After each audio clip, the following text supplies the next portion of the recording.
Magandang araw po sa inyong lahat.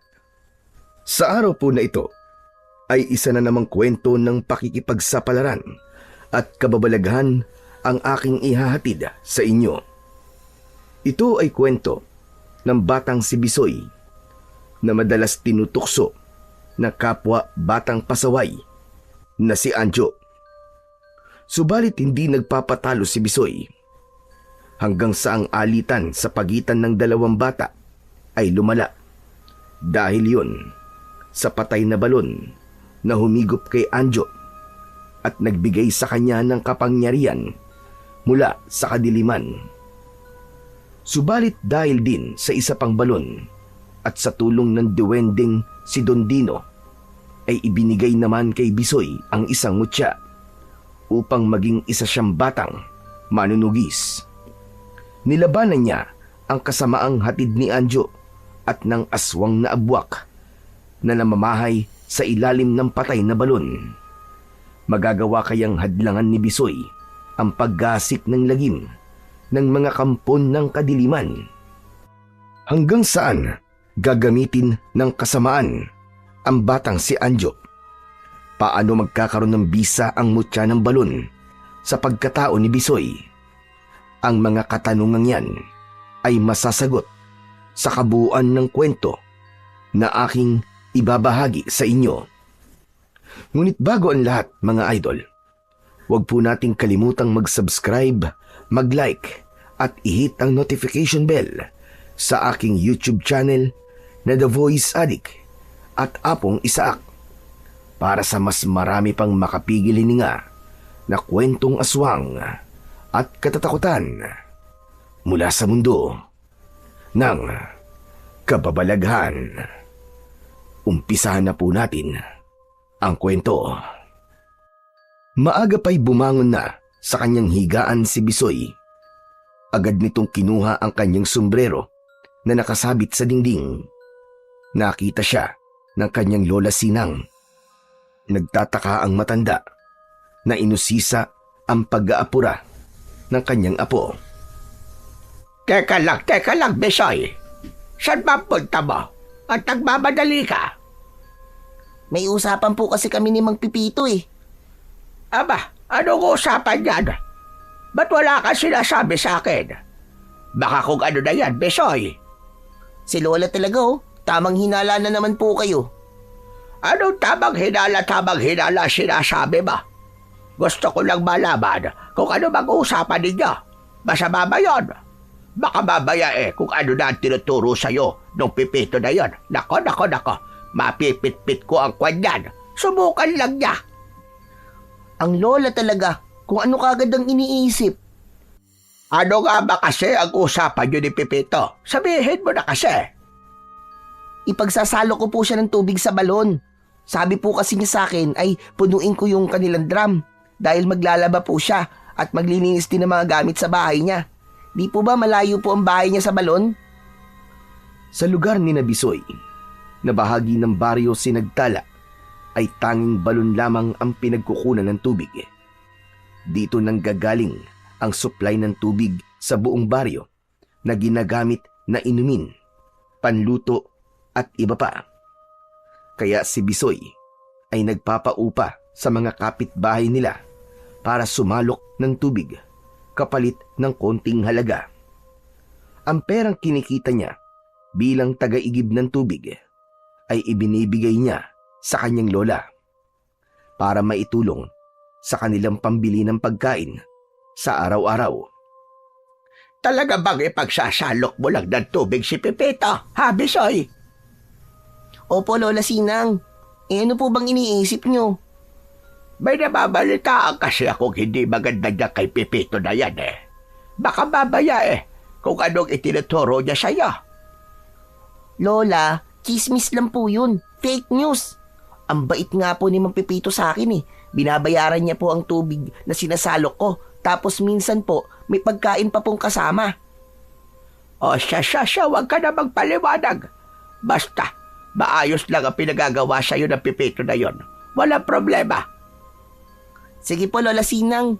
Aalis na po ako para makauwi po ako kaagad. O siya, sige na. Mag-iingat ka. Kinuha na ni Bisoy ang kanyang pingga o panimbang. Isa itong pahaba na yari sa kahoy o kawayan na ginagamit para maging panimbang ng balde o container ng tubig. Saka isusukbit sa balikat para pasanin. Lumapit si Bisoy sa kanyang lola at nagmano pa ito bago tuluyang umalis. Habang papalayo ang apo, ay nakamasid naman ang matandang babae. Alam niyang ginagawa ng kanyang apo ang pagpapaupa sa pagsalok ng tubig dahil para rin sa kanilang pangangailangan. Hindi rin kasi nakasasapat sa kanila ang kinikita ni Lola Sinang sa pagtatawas at paghihilot. Nagpapasalamat na lamang siya dahil sa kabila ng murang isipan ng kanyang apo ay naiintindihan ang kanilang sitwasyon. Hindi rin mapaghanap ang bata katulad ng ibang kabataan. Humahangos si Bisoy nang makarating sa bahay ni Pipito. Pasensya na po kayo, Mang Pipito Nalate po yata ako. Bakit ka naman malilate? Maaga pa naman Sabi ko po kasi 'di ba, mga 7 AM po nandito na po ako at ipapasok ko na po ang tubig. Pero lagpas na po ng 7 Ano ka ba? Ayos lang, Bisoy. Hindi ko pa naman sinisimulan ang mga gagawin ko Ayos, buti na lang po pala. Akala ko po, late na ako at nagpasalok na kayo sa iba Siyempre hindi ko gagawin yun, Bisoy. Saka may usapan na tayo, di ba? Kaya hindi ako magpapasalok sa iba. Ayos po. Salamat po talaga, Mang Pipito. O ano? Nakaredy na kanina pa ang mga timba na paglalagyan mo ng tubig. Yung drum, nilinisan ko na rin. Sige po, Mang Pipito. Sisimulan ko na po ang pagsalok ng tubig sa balon. Dinampot ni Bisoy ang 2 timba at inilagay yon sa magkabila ang dulo ng kawayang pingga. Saka umalis na siya, papunta sa balon na malapit lang naman sa bahay ni Pipito. Kakaunti ang nakapila sa balon nang dumating doon si Bisoy, kaya hindi natagalan ang pagpila niya at nakasalok kagad siya ng tubig. Nang mapuno na niya ang tubig, ang 2 timba ay inilagay niya na yon sa dala niyang pingga at pinasan. Sa edad na 10 taon ay kinaya na ni Bisoy ang pagbasan ng 2 timba ng tubig. Dahil sa gawaing ito ay nagiging batak na rin ang katawan ng bata. Habang naglalakad si Bisoy at pasan-pasan ang 2 timba ng tubig, ay naramdaman niya ang pagbigat nun. Kaya saglit muna niyang ibinaba para kahit papano ay makapagpahinga. Habang saglit siyang nagpapahinga, ay dumating naman ang batang si Anjo. Isang matabang bata na madalas binubuli at inaasar si Bisoy. Pero hindi gaya ng ibang bata na basta-basta magpapaapi si Bisoy. Palaban siya. Akala ko ba malakas ka, Bisoy Bakit ibinababoy ang pasan-pasan mo? Siyempre, kailangan ko magpahinga Ito ba, kaya mo Kaya mong pumasan ng 2 timba ng tubig? Ba't ako papasan yan? Saka di ko kailangan sumalok ng tubig, no? Dahil kayang-kaya yun ng lolo ko. Kasi nga, batugan ka, Anjo. Inggit ka lang. Kasi ikaw, araw-araw sumasalok ng tubig at hindi ka makapaglaro. Kaya nga hindi ka na lumaki dahil sa kakabuhat mo ng tubig. Unano ka na. Lalo ka naging bansot tuloy. Bisoy bansot! Bisoy bansot! Hoy, Anjo, kahit bansot ako, malakas naman. Ikaw, malaki nga ang katawan mo. Pero puro sebo naman ang laman. Kasi ang taba-taba mo. Para kang oink, oink, oink. Ako? Oink, oink? Oo, para kang ang si Lili. Ano? Ano, Lili? Ano pa ba? Di, lilitsunin. Ang yabang mo! Ako pa ngayon ang mayabang Ikaw nga itong nag-umpisa. Sumalok lang ako ng tubig pero umiepal ka. Bakit sinabihan mo ako ng Lili? Yung lilitsunin. Paano? Sinabihan mo akong bansot Totoo naman yun Hayan nga hindi ka na lumaki. Bakit? Totoo din naman yung sinabi ko Mukha kang lilitsunin. Apple na nga lang ang kulang sa'yo eh. Mukha ka na talagang lechon. Tapos, dagdagan pa natin na nagbabagang uling. Ayun, pwede ka nang lechonin talaga. Eto, may kawayan ako. O ano, gusto mo ba tuhugin kita? Ano ba talaga gusto mo, ha? Away o gulo? Aba, ikaw pa talaga ang may tapang ng muka na magyaya ng away at gulo ah. O ano? Akala mo aatrasan kita? Sige, subukan mo lumapit. At hahatawin kita nitong pinggan na hawak ko. O, lapit na. Para matikman mo kung gaano kasakit tumama sa katawan mo tong ginagamit kong pingga. Mahigpit na hinawakan ni Bisoy ang kanyang kawayang panimbang. Pero hindi naman lumapit si Anjo. Kahit paano, ay nagdalawang isip ito na baka nga hatawin siya ni Bisoy ng dalang pingga. Kaya tumalikod na lang ito at umalis. Pero makikita sa muka ni Anjo ang galit kay Bisoy. Puro yabang lang ang Anjo na to. Pero duwag naman pala. Akala yata niya aatrasan ko siya eh. Kung lumapit lang siya sa akin kanina, naku po. Natikman niya na kung gaano kasakit mahataw ng pingga ko. Dahil wala na si Anjo, ay ipinagpatuloy na ni Bisoy ang pagpasan sa balde ng tubig para dalhin na sa bahay ni Namang Pipito. Sinalubong pa siya nito nang makarating sa bahay niya. Nakita ko si Anjo parang mainit ang ulo. Nag-away ba kayo? Nagkasagutan lang po, Mang Pipito. Ano bang pinagtatalunan yung dalawa? Wala po yun. Talaga lang pong mahilig mambuli yung Anjo na yun. Pero duwag naman. Ano ka mo, duwag? Bakit? Hinamon mo ba ng away?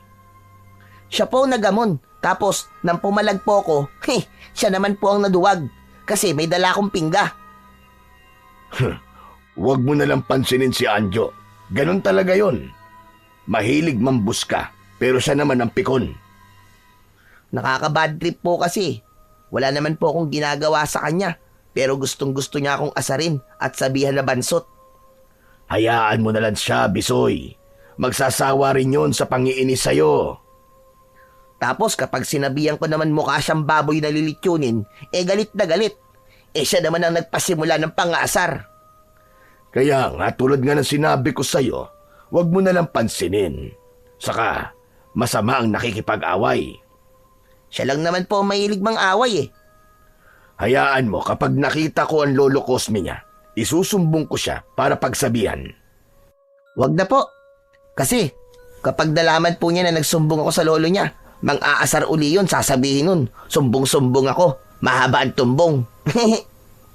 Ay nako, ikaw talaga. Sige na, isalin mo na yung balde ng tubig dun sa drum para makarami ka na.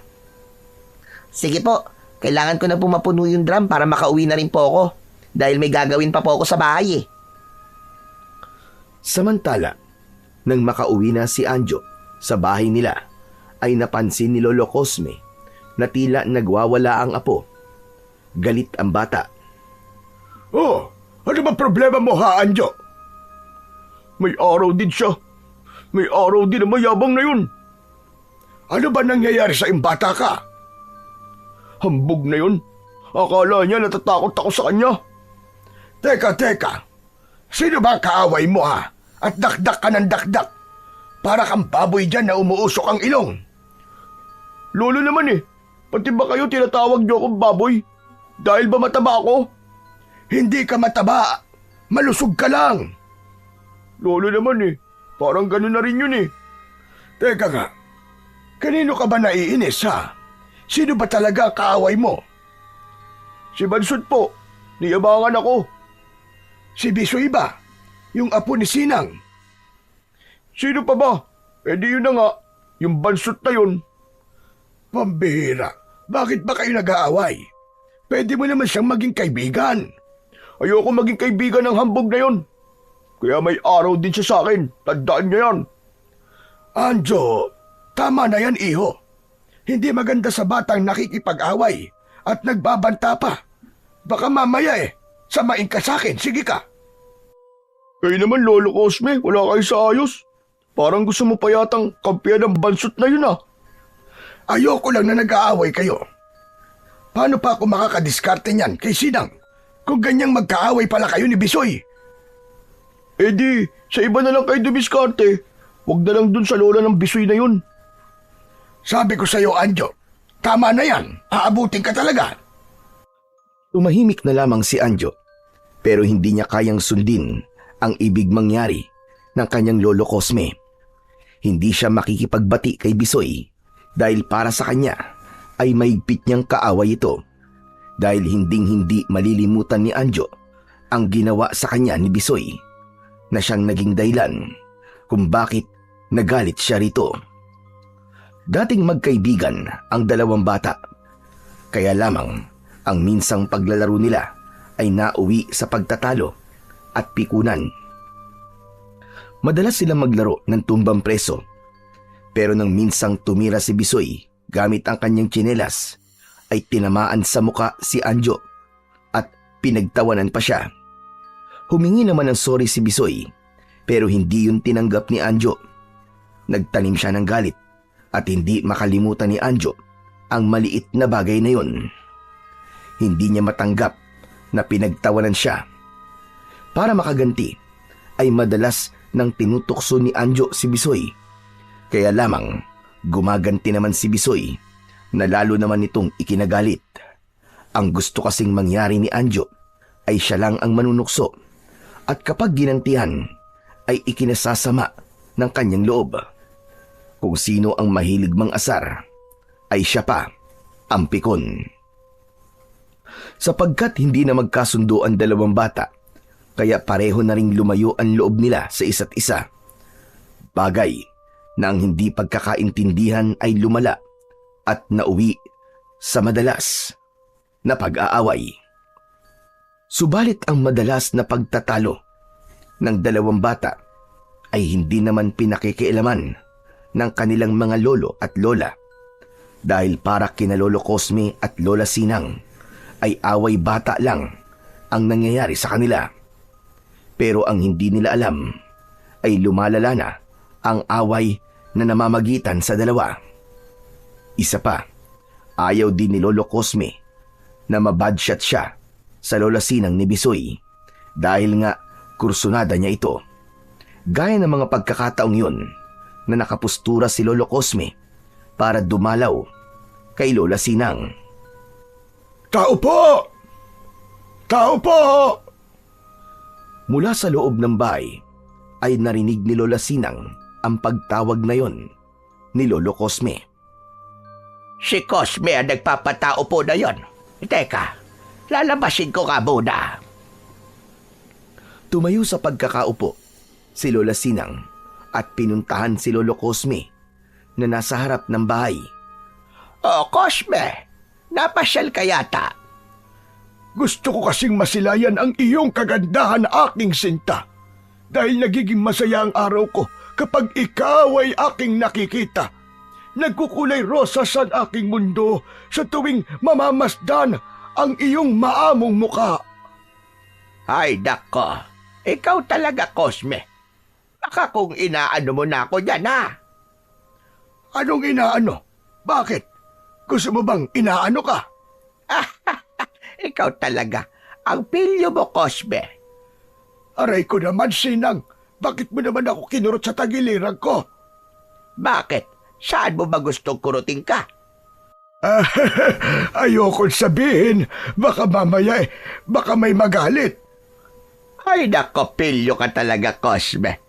Teka, ano ba yung dala-dala mo? Oo nga pala. May dala ko para sa iyo, aking sinta. Bulaklak ng kalabasa. Aba, tamang-tama yan. May nahuli akong mga talangka. Pwede kong ihalo yan sa talangkang ginataan. Oo naman. Tapos dagdagan mo na rin ang isasaing mo, ha? Para sabay tayong kakain. Magkakainan tayong dalawa. Sobra ka talaga, Belio. Halika na nga. Pumasok ka muna dito sa loob ng bahay. Samantala, ang pag-uusap at harutan ni na Lolo Cosme at Lola Sinang ay nakita at naririnig ni Bisoy na napapakunot ang noo at nakasimangot, dahil hindi niya gusto na dumadalaw ang lolo ni Anjo sa kanyang Lola Sinang. Kaya nang makaalis na si Lolo Cosme, ay nakita siya ni Lola Sinang na tahimik at tila inis si Bisoy. Nilapitan siya ng kanyang lola. May problema ka ba, apo? Parang naiinis ka yata. Hindi ba ipinta ang itsura mo kanina pa? Bakit niyo po kasi tinanggap dito sa bahay natin yung lolo ni Anjo eh? Oh, maayos na bumisita dito si Cosme. Kabasto sa naman kung itataboy ko siya. Abay, bakit ba? Ayoko po kasi na pumupunta po siya dito sa atin. Abay, bakit naman? Dahil ba hindi mo kasundo ang apo niya? Hindi dahil di kayo nagkakasundo ni Anjo. Pati ako dapat magagalit na rin kay Cosme. Abay, mali yun, apo. Ang kasalanan ni Juan ay hindi mo pa pwedeng ibunton kay Pedro. Bakit, Lola? Gusto niyo po ba si Lolo Cosme? Magandang lalaki siya, di ba? Saka sweet din. Dinadalhan pa ako ng regalo. Sus, dahil lang sa bulaklak ng kalabasa na regalo niya, mabait at kinilig na kagad kayo? Abay, salbahin bata ito. Ang importante doon ay naaalala niya ako. Sabi nga sa English it's the thought that counts. Ano po? Ano po bang ibig sabihin nun? Hindi importante kung ano man yung ibinibigay sa'yo. Ang mahalaga ay naaalala ka niyang bigyan. Yun ang ibig sabihin nun. Basta. Ayoko po sa lolo ni Anjo. Ayoko po siya para sa inyo. Apo, bata ka pa. Kaya hindi mo kami naiintindihan. Pero bakit ba ayaw mo makipagkaibigan na lamang kay Anjo? Salbahe po kasi siya, Lola Sinang. Kaya ayoko rin siyang maging kaibigan. Hay nako, bahala ka nga. Pero apo, wag mo naman sanang pigilang maging masaya ang lola mo. Dahil masaya ako kapag kasama ko si Cosme. Hindi na lang umimik si Bisoy. Pero ano pa bang magagawa niya? Kaya hahayaan na lang niya ang kanyang lola kung masaya itong makipagkaibigan kay Lolo Cosme. Pero hindi siya makikipagkaibigan sa batang lilitsunin na si Anjo. Sa baryo Sinagtala ay may isang lumang balon na pinagbabawalan ang kahit na sino, lalo na ang mga bata na magpunta roon. May takip ang lumang balon at matagal nang hindi nagagamit dahil ayon sa mga matatanda ay natuyuan na ito ng tubig. Tinatawag din nila itong patay na balon, kaya upang walang maaksidente dito ay tinakpan na lamang. Ngunit sadyang pasaway si Anjo kung saan-saan ito nakakarating at nagpupunta. Hanggang sa magawi siya sa lugar na kinaroroonan ng patay na balon na ipinagbabawal na lapitan ng mga bata. Sigurado ako na nananakot lang ang mga matatanda na wag lumapit sa patay na balon na to. Pero na kayang meron dito? Teka lang, may naisip ako. Tama, alam ko na. Hindi na lumapit pa si Anjo sa patay na balon dahil meron siyang naisip na plano. Kaya hinanap niya si Bisoy. Meron siyang ibig mangyari. Nang makita niya si Bisoy, ay malaki ang pagkakangiti ni Anjo na lumapit rito. Ikaw na naman? Oh, galit ka na kagad ah. Siyempre, ikaw kagad ang nakita ko eh. Kaya na bad trip ako. Ayaw mo bang makipagkaibigan sa akin? Ayan nga oh, nakangiti na ako sa'yo. Nagulat si Bisoy sa sinabi ni Anjo. Pagkatapos ng pagtatalo nila ng nakaraang araw, ay yun ang maririnig niya kay Anjo. Nais nitong maging magkaibigan na sila. Hindi makapaniwala si Bisoy sa kanyang narinig. Hindi rin mawala ang pagkakangiti nito. Teka. Hindi ka ba nilalagnat? Ikaw ba yan, Anjo? Sigurado ka ba sa sinasabi mo? Oo naman. Naisip ko kasi na mas mainam kung magiging magkaibigan na tayo. Talaga lang, ha? Oo nga. Bakit? Ayaw mo ba ako maging kaibigan? Depende. Naisip ni Bisoy na baka sinabihan din ito ng Lolo Cosme niya. Gaya ng sinabi rin sa kanya ng kanyang lola Sinang na dapat ay maging magkaibigan na lang sila para wala ng gulo. Dahil si Anjo na ang nag-umpisa para maging magkaibigan sila at mabait ang pakikitungo sa kanya. Kaya naman, naisip ni Bisoy na pwede niyang subukang makipagkaibigan uli dito. Tutal ay dati naman na magkalaro sila. Kaya lang, hindi alam ni Bisoy ay may ibang agenda si Anjo at nagawa yung itago ng batang pasaway. O paano? Pwede na ba tayong maging magkaibigan? Pwede. Ayan! Sinabi mo yan ha! Pwede na tayong maging magkaibigan. E di, maaari na kitang yayain maglaro. Ano namang laro? Kahit ano. May naisip akong lugar kung saan tayo pwede maglaro. Saka may mga puno din doon ng santol. Pwede tayong kumuha. Babatuin na lang natin.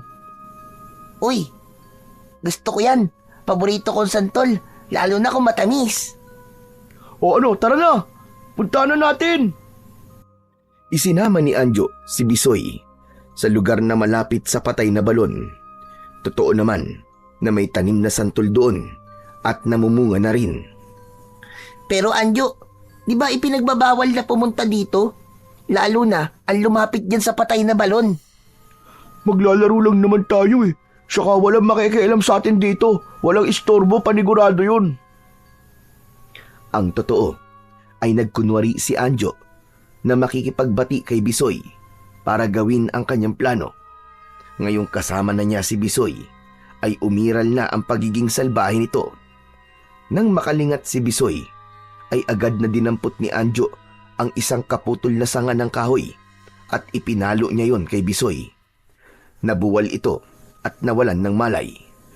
Napahalakak naman si Anjo na tila sinapian ng masamang espiritu.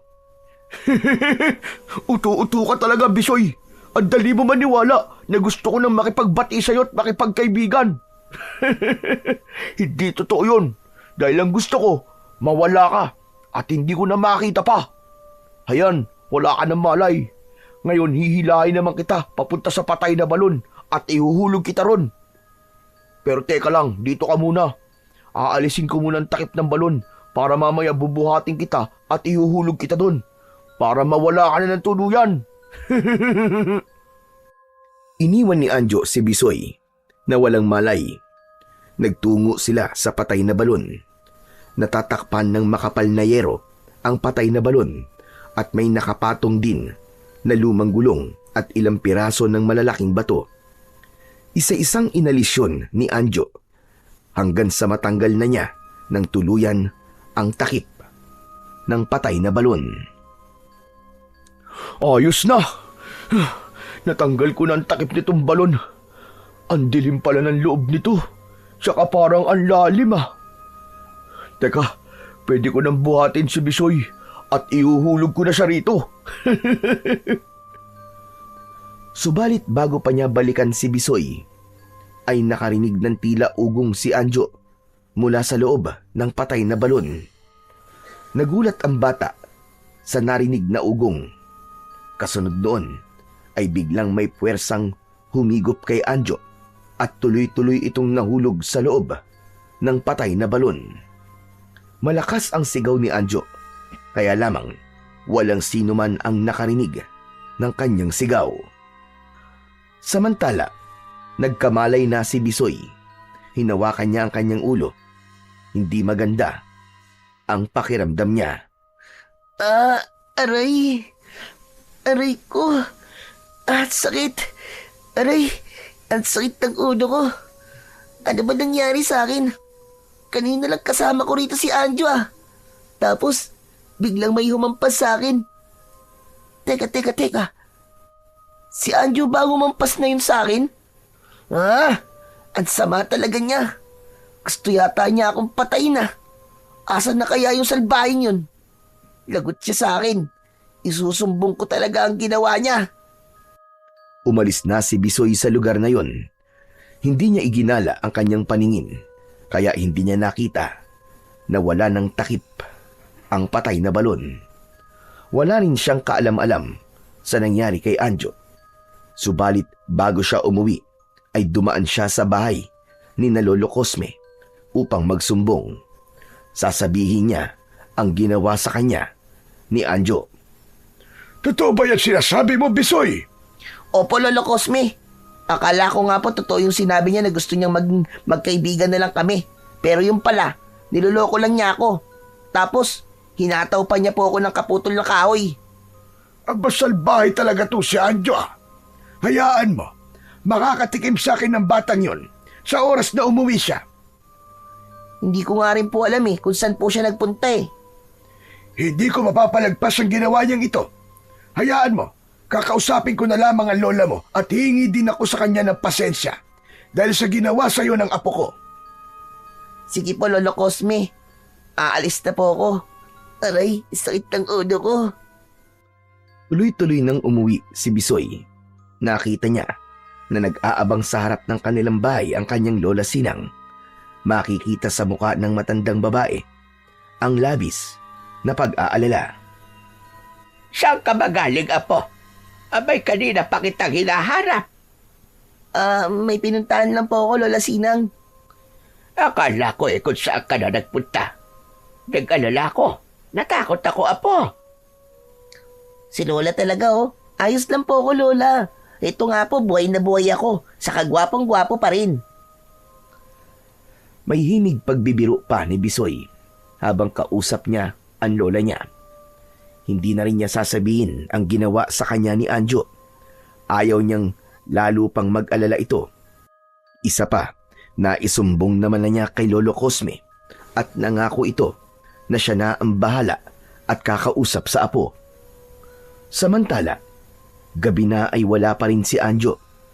Kaya naman, nag-alala na rin si Lolo Cosme. Kaya hinanap na niya ang kanyang apo. Nagawi siya sa bahay ni na Lola Sinang. Kaya nagtataka ang matandang babae kung bakit gabi na ay gumagala pa rin si Lolo Cosme. Hinahanap mo ang apo mo, Cosme? Oo, Sinang. Akala ko kung saan lang nagpunta. Pero gabi na'y wala pa rin siya. Si Bisoy ba nariyan? Natutulog na. Ganun ba? May itatanong sana ako. Pero hindi bale. Huwag mo na siyang istorbuin. Kanina nga rin kung anong oras nang umuwi ang batang yun Nako. Saan kaya nagpunta ang apo ko? Baka naman uuwi rin yun at inabot lang ng gabi sa paglalakwatsa. Pero Sinang, maghahating gabi na. Sana na walang masamang nangyari sa kanya. Samantala, ng gabing yun, habang maliwanag ang buwan, sa lugar ng patay na balon, ay nananatiling wala pa rin itong takip. May ugong na maririnig sa loob ng balon, kasabay ang tila ipo-ipo. Maya-maya pa ay iniluwa ng patay na balon ang katawan ni Anjo. Wala itong malay. Saglit pa ay gumalaw ang kamay nito. Habang gumalaw na rin ang buong katawan, tila walang nangyari na tumayo ang bata at lumakad papalayo sa patay na balon kung saan siya galing. Napagod naman si Lolo Cosme sa pag-iikot para hanapin ang kanyang apo. Kaya nagpasya itong umuwi na muna at itutuloy na lang kinabukasan ang paghahanap. Subalit nang makarating ito sa kanilang bahay, ay ganun na lamang ang gulat nito dahil naroon na si Anjo. Nakaupo sa upuang kawayan sa sala ng kanilang bahay. Diyos me, yung bata ka! Kung saan na kita hinanap Butit tumuwi ka na. Saan ka ba nang galing Walang imik si Anjo. Tahimik lang ito na nakatingin sa kawalan. Napansin naman ni Lolo Cosme na tulala ang kanyang apo. Anjo, apo, ano ba nangyari sa'yo?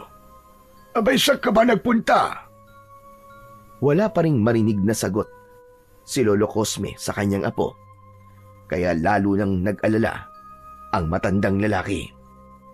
Dito ka lang. Huwag kang aalis. Pupuntahan ko lang si Sinang. Mukhang kailangan mo ang tulong niya. Dahil nagtatawa si Lola Sinang, kaya naisip ni Lolo Cosme na baka may hindi magandang nangyayari sa kanyang apo. Kaya sinadya niya ang matandang babae na agad namang sumama. Nang makaharap na ni Lola Sinang si Anjo, ay agad na hinawakan nito ang kamay ng bata. Bigla yung binitiwan ni Lola Sinang. Tila ba napaso siya. Bakit, Sinang? Ano nangyari? Bakit bigla mong binitiwan ang kamay ng apo ko? Hindi maganda, Cosme. Meron akong hindi magandang naramdaman. Naghawakan ko kamay niya. Ano ka mo? Anong ibig mo sabihin? May sanib ba ang apo ko? Ewan ko, Cosme. Hindi ko pa kayang ipaliwanag. Kaya kailangang tawasin na siya kagad para makatiyak ako. Naghanda ng tubig sa palanggana si Lolo Cosme. Nagsisindi naman ng isang puting kandila si Lola Sinang upang simulan na ang pagtatawas. Nang maipon ang luha ng kandila, ay may kung anong imahe na nakita roon si Lola Sinang. Ano nakita mo, Sinang? Ano nangyari sa apo ko? Sabihin mo! May kakaiba sa apo mo, Cosme. May ibang elemento na pumasok sa katawan niya. Kaya ganyan siya. Tulala at hindi mo makausap. Kung ganun, anong dapat kong gawin, Sinang? Baka kumapano ang apo ko niyan. Paliguan mo siya ng tubig na nilagyan ng suka para umalis ang elemento na pumasok sa katawan niya. Painumin mo rin ng nilagang sambong para mahugasan ang kanyang tiyan. Sige, Sinang, gagawin ko yon. Maraming salamat sa iyo. Pagpahingayin mo na muna siya dahil nakikita ko sa apo mo na masyado siyang pagod. Kailangan makatulog siya at bukas na bukas ay gawin mo at sinabi ko sa iyo. Oo, Sinang, gagawin ko yun sa apo ko. Inihatid na ni Lolo Cosme si Lola Sinang sa bahay nito. Nang makabalik si Lolo Cosme, ay laking gulat niya dahil hindi natulala si Anjo. Katulad na ulit ito sa dati. Masaya pa nga siyang sinalubong ng kanyang apo. Saan po kayo galing, Lolo Cosme? Gabing-gabi na po kung saan pa po kayo nagpupunta. Aba, ikaw nga ba yan, Anjo? Oo naman po, ako po ito. Pero kanina lamang ay tulala ka. Kaya nga tinawag ko si Sinang para tawasin ka Masama lang po ang pakiramdam ko kanina, pero okay na po ako ngayon, Lolo Cosme. Sigurado ka ba, Apo? Naayos ka lang. Opo, oks na po ako.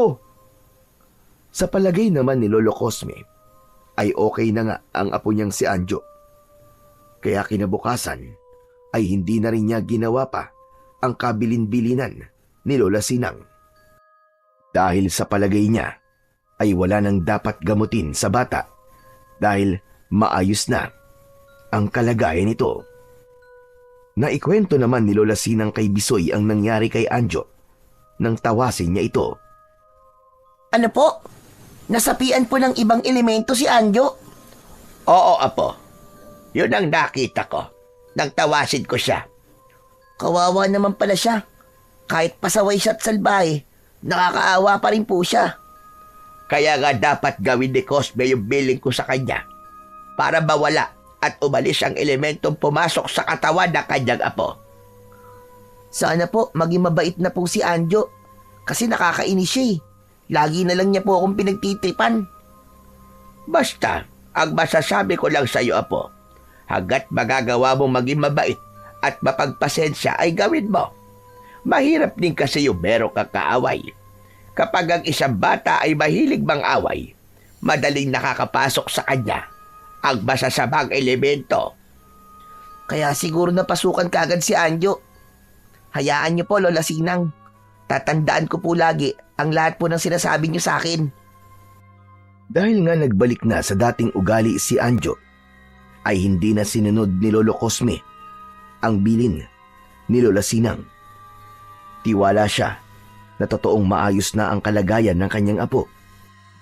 Subalit pagdating ng gabi, natulog na si Lolo Cosme, ay walang kamalay-malay ang matandang lalaki na bumabangon si Anjo at lumalabas ng bahay.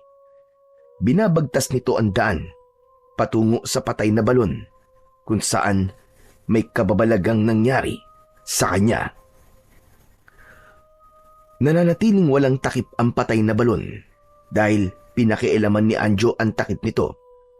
Nang makarating ang bata sa gilid ng balon, ay biglang nanginig ang katawan nito. Napaluhod siya sa lupa at biglang nagbago ang itsura niya. Naging isang uri ng aswang si Anjo. Yun ang elemento na pumasok sa kanyang katawan na namalagi naroon dahil sa hindi pagsunod ni Lolo Cosme sa bilin ng matandang magtatawas. Nang ganap nang magbago ang anyo ni Anjo, ay lumikha siya ng tunog. Habang lumilikha siya ng kakaibang tunog, ay may mga kakatuwang nilalang na lumalabas mula sa patay na balon. Mga uri ng aswang na abwak na namamahay sa ilalim ng lupa. Lumalabas ang mga ito upang maggasik ng lagim at isama sa loob ng balon ang sinumang magiging biktima nila. Kaya ng gabing yun ay nabalot ng lagim ang buong baryo Sinagtala. May mga taong natagpo ang patay at meron ding nawawala. Nabalot ng matinding takot ang baryo, lalo na't hindi nila alam kung paanong nagkaroon ng mga kakaibang uri ng aswang sa baryo na nambibiktima at pumapatay. Diyos ko, nakakakilabot talaga ang nangyari na yon. Lola, saan po kaya galing yung mga aswang na yun, no? Walang makapagsabi, Apo. Dahil ngayon lang uli nangyari ang pagsalakay ng mga aswang. Sa pagkakaalala ko may 30 taon na ang nakakalipas mula nang may mga aswang na dumayo dito. Pero napatay sila ng manunugis na dumating dito sa baryo. Lola, paano po yan? Ano na lang po mangyayari sa baryo natin kapag hindi po napatay ang mga aswang na yun? Magiging kawawa at katatakutan ang baryong ito.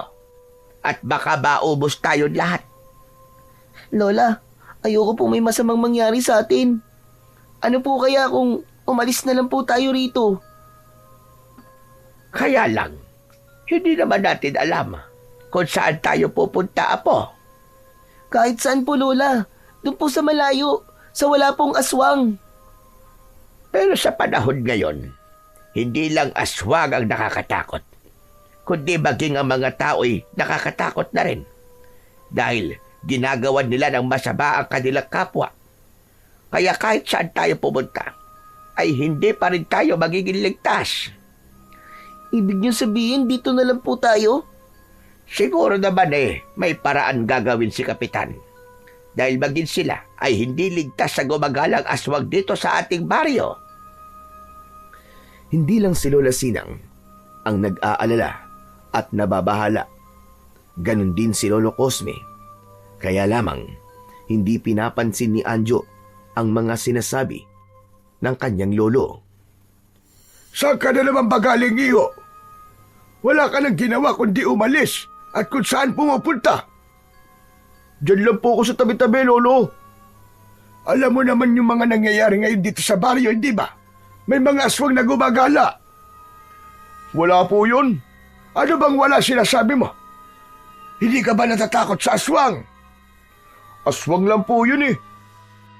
Ano bang aswang lang? Kung maging biktima ka nun, ikaw talaga bata ka, hindi ka nag-iisip. Hindi po ako bibiktimahin nun. Kung magsalita ka, parang best friend mong mga aswang ah. Takot po sa akin ang mga yun.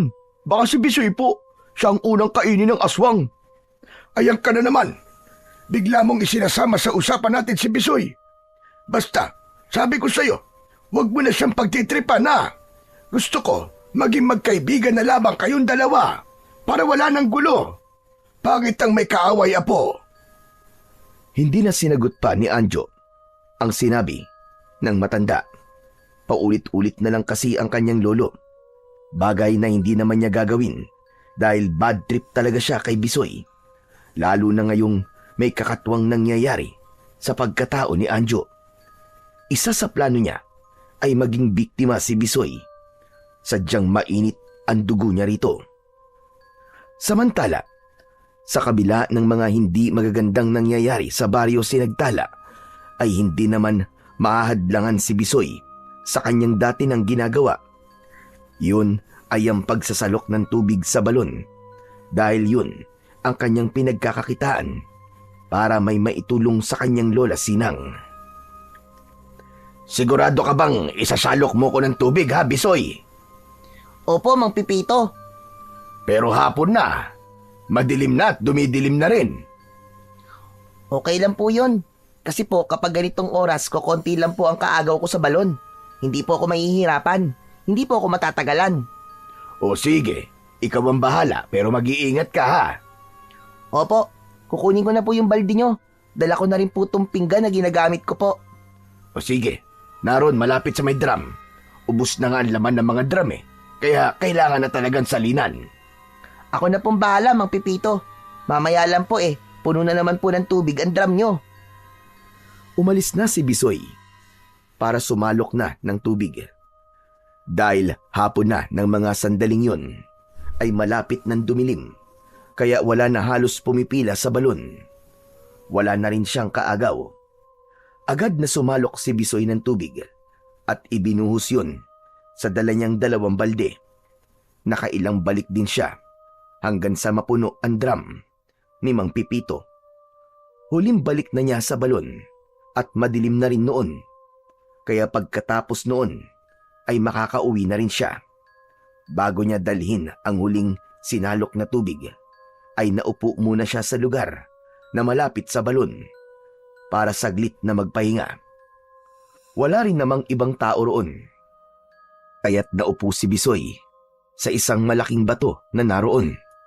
Saglit siyang nagpahinga dahil napagod siya sa pagsalok ng tubig. Kapag nabayaran na ako ni Mang Pipito, may ibibigay na uli akong pera kay Lola Sinang para pambili ng bigas. Ayos! Habang nakaupo at nagpapahinga ang batang si Bisoy, nang may narinig siyang tila nag-ingay ang tubig sa loob ng balon. Wari umiikot ito na tila may ipo-ipo sa loob. Ha? Ano kayang nangyayari sa balon? Parang umiikot ang tubig ah. Naku po! Ano yun? May nagliwanag sa loob ng balon. Ano ba nangyayari? Biglang napatayo si Bisoy at lumapit sa gilid ng balon. Kitang-kita niya na umiikot ang tubig sa loob nun habang may nagliliwanag mula sa ilalim nito. Pambihira! Bakit umiikot ang tubig? Ano kayang meron sa balon? Saka umiilaw rin. Baka mamaya may kung anong lumitaw mula sa tubig. Ay, nakakatakot. Dahil gulat na gulat si Bisoy at nagtataka sa nangyayari sa tubig ng balon, kaya hindi maiwasan ng bata ang mapanganga. Habang nakanganga siya at nakabuka ang bibig, ay may kung anong biglang lumitaw mula sa umiikot na tubig ng balon. Isang puti at nagliliwanag na bagay ang lumabas mula sa tubig at tuloy-tuloy na pumasok sa bibig ng bata hanggang sa malunok niya ang bagay na yon. Nabulunan si Bisoy at hinawakan ang kanyang leeg. Pilit na iniluluwa ang bagay na pumasok sa kanyang bibig. Subalit, hindi niya na yon mailabas. Huwag mo nang pilitin. Hindi mo na mailuluwa ang nakapasok na. Nanlaki ang mga mata ni Bisoy nang makita ang pinagmulan ng matinis na boses. Naku po, Diyos ko! Isang diwende! Isang lamang lupa! Oo, tama ka. Lamang lupa nga ako, pero hindi ako masamang lamang lupa. Mabuting lamang lupa ako, Bisoy. Teka, kilala mo ko? Oo naman. Matagal na kitang nakikita na sumasalok ng tubig dito sa balon. Teka, sino ka ba? Ako si Dondino, na maaari mong maging kaibigan. Bakit ka nagpakita sa akin? Saka ikaw bang may kagagawan nung umiilaw na bagay na lumabas sa balon at pumasok sa bibig ko? Oo, tama ka. Kagagawan ko nga yun, Bisoy. Dahil alam kong ikaw ang siyang pinagbala. Ikaw ang siyang napili. Ano? Napili? Para saan? Para tulungan ng baryong ito. Teka, hindi ko maintindihan ang sinasabi mo, Don Dino. Hindi ba't may nangyayaring hindi maganda ngayon dito sa baryo Sinagtala? May mga kampo ng dilim na gumagala, di ba? At nambibiktima ng mga naninirahan dito? Oo, Don Dino. Totoo yun. May mga napatay na sila at meron ding mga nawawala. Payag ka bang manatili ang lagim dito sa baryo nyo? Siyempre hindi. Dahil kawawa naman ang mga taong mapapahamak. Tama ka. Kawawa talaga sila. Kaya nga ikaw ang magliligtas sa mga taga rito. Ha? Ako? Ayos ka lang ba? Ano ba magliligtas ang sinasabi mo, Don Dino? Paano ko sila ililigtas? Sige nga. Yung nagliliwanag na bato na pumasok sa bibig mo. Yun ang mutya ng balon na to. Ha? Ano? Mutya ng balon? Tama ka. Ipinahihiram namin mga mabubuting diwende sa nilalang na mapagkakatiwalaan. Ikaw nga ang siyang napili. Kaya magagamit mong kapangyarihang taglay ng mutya ng balon para pigilan ang lumalaganap na lagim dito sa inyong baryo. Teka, sigurado ka ba, Don Dino? Ako ang haharap sa mga aswang at masasamang elemento? Oo, sigurado ko, Bisoy. Walang duda. Ikaw nga ang haharap sa kanila. Pero, paano ko gagawin yun? Ang pinggan na ginagamit mo na panimbang sa pagbubuhat mo ng balde ng tubig. Yan na magiging sandata mo, Bisoy. Magagamit mo yan para labanan at harapin ang mga kampo ng dilim. Dahil magkakaroon ng pambihirang kapangyarihan ang pingga habang hawak mo. Talaga? Don Dino? Magkakaroon ng kapangyarihan ng pingga ko? Oo, Bisoy. Kaya magtiwala ka sa akin. Ako ang bahala sa'yo. Basta gawin mo kung ano ang tama. At isang maigpit na bilin. Ha? Maigpit na bilin? Ano yun, Don Dino? Hindi mo maaaring ipaalam sa kahit kanino ang tungkol sa mutya ng balon. Kahit sa lola ko? Kung sa lola mo lang, maaari naman. Dahil alam kong kakampi mo siya at mapagsasabihan mo ng sikreto. Pero sa ibang tao, wag mong ipapaalam dahil posibleng mawala ang bisa ng mutya ng balon. Sige na, hanggang sa muling pagkikita, kaibigan. Biglang naglaho si Don Dino. May gusto pa sanang sabihin si Bisoy, kaya lamang wala na ang kaibigan niyang duwende. Napatingin si Bisoy sa hawak niyang pingga. Ang sabi ni Don Dino ay hindi na ito magiging pangkaraniwang panimbang lamang, kundi magkakaroon na yon ng kapangyarihan dahil ito ang kanyang magiging sandata. Napangiti ang bata at hinaplos-saplos ang kawayang pingga. Saka tumayo ito at inilagay na ang balde sa magkabilaang dulo. Masaya nang inihatid ni Bisoy ang balde ng tubig. Kinamang Pipito. Ayos ka lang ba, Bisoy? Opo, Mang Pipito. Bakit po? Bigla ko nanibago sa'yo eh. At sigla-sigla mo pa rin kahit napakarami ng nasalok mong tubig sa balon. Parang hindi ka man lang napagod. Kwan po kasi. Masigla lang po ako at nasa kondisyon po ang katawan ko ngayon. Saka parang kakaiba ang saya mo. May nangyari ba sa balon? Po, ano pong mangyayari naman ang ibig niyong sabihin? Baka may nakita kang nagpasaya sa'yo. Baka nakita mo yung crush mo kaya nagkaroon ka ng inspirasyon. Nako, hindi po. Saka bata pa po ako, Mang Pipito. Wala pa po sa isip ko ang crush-crush na yan. Tama lang yun. Saka nag-aaral ka pa. Hindi na nga po, Mang Pipito eh. Ano ka mo? Abay, bakit naman? Hindi po kasi kaya ng lola ko kasi po wala po siyang maayos na trabaho. Abay, ganun ba? Hindi bale. Sabihin mo sa lola mo na sa susunod na pasukan ay mag-aral ka na uli at ako ang bahala. Wow! Talaga po? Oo naman. Malaga kasi sa isang kagaya mo ang nag-aaral para marami kang matutunan. Maraming salamat po, Mang Pipito. Sabi ko na nga po mabait po talaga kayo. Oh, heto nga pala ang bayad ko sa pagpuno mo sa drum ko. 50 pesos yan. Tapos, iuwi mo na rin itong lutong ulam na adobo. Marami kasi ako niluto. Sobra sa akin. Kaya mag-uwi ka na para may ulam kayo ng lola mo. Naku, matutuwa po si Lola nito kasi may libre po kaming ulam. Salamat po talaga, Mang Pipito. Tuwang-tuwa si Bisoy nang umuwi. Dala ang pera at libreng ulam galing kay Mang Pipito. Pakiramdam ni Bisoy ay napakaswerte niya ng araw na yon dahil sa magagandang bagay na nangyari sa kanya.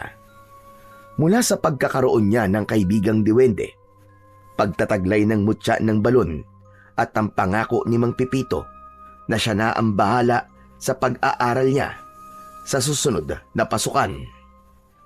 Masayang ibinalita ni Bisoy ang mga sinabi ni Mang Pipito, pero hindi muna niya sinabi ang tungkol sa mutya ng balon na nasa katawan niya. Saka na lang niya sasabihin kapag nagtanong na ang kanyang lola.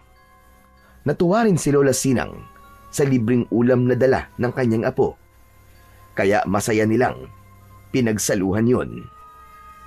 Samantala, sa muling pagsapit ng gabi, sa bahay ni na Lolo Cosme ay hindi dalawin ng antok ang matandang lalaki. Hindi naman mapakali si Anjo na kanina pa ito palakad-lakad. Napansin ng kanyang lolo ang tila pagiging balisa ng kanyang apo.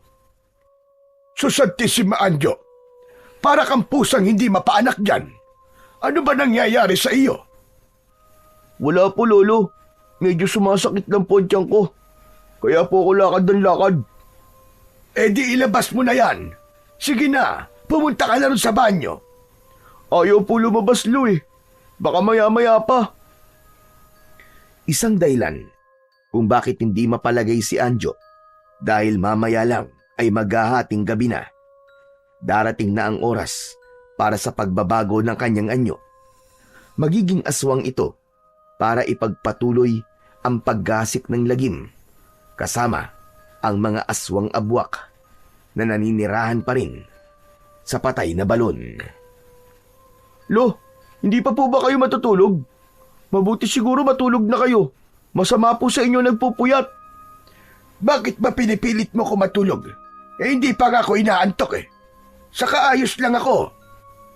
Pero kailangan nyo na po matulog, Lo. Lokong bata ito ah. Ayoko pa nga. Hindi pa ako inaantok. Masyado kasing matapang yung kapeng nainom ko kanina.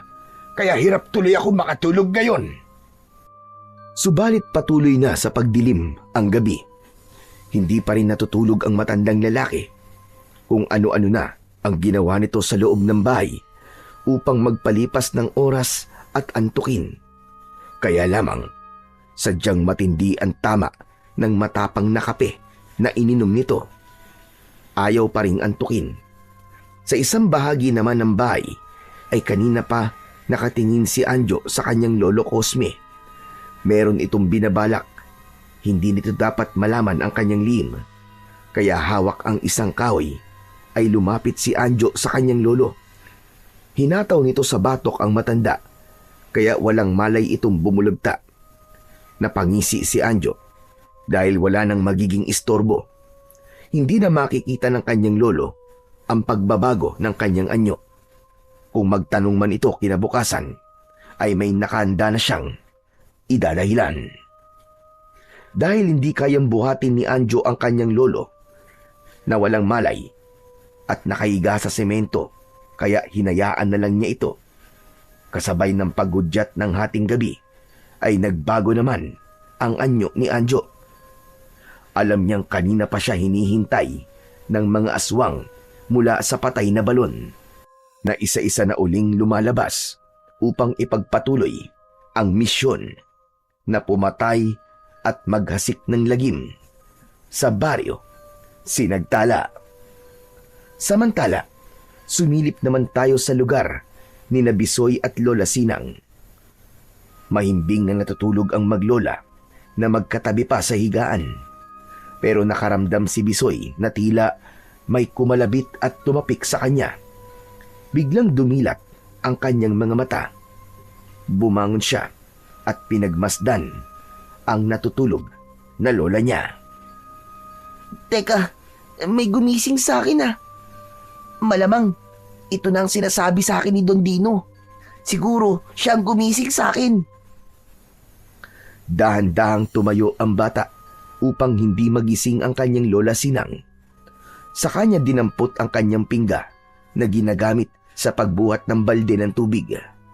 Nang hawakan niya ang pingga, ay bigla itong kumislap. Kasunod ay may enerhiyang dumaloy sa kanyang katawan. Ang galing, tama si Don Dino. May kakaiba nga dito sa aking pingga. Naramdaman ko yun nang hawakan ko.